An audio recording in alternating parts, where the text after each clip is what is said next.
Luqma harom bo'ladi-ku. Duolar ijobat bo'lmaydi-ku. Abu Bakr Siddiq roziyallohu anhu qanaqa qo'rqdilar? Bir qullari bor ekan. Doim shu pul topib kelib, bir narsa topib kelsa Abu Bakr Siddiqqa berar ekanda. U kishi yana keyin yerkanlar, surishtirib, "Nima qatdan olding?" deb.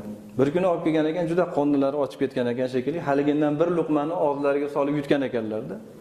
Shunda qullari aytgan ekanki, "Ey Abu Bakr roziyallohu anhu, nimaga so'ramadingiz? Doim so'rardingiz. Nima bu safar so'ramadingiz?" debdi. "Sho'ring qurgur, buni qatdan olib kelding" dedilar. Jahiliyat davrida men bir qavmga bir sehrga o'xshagan narsa dam solar ekanda. Shunaqangi bir ruqiya qildim. O'shani xizmatini berishmadi.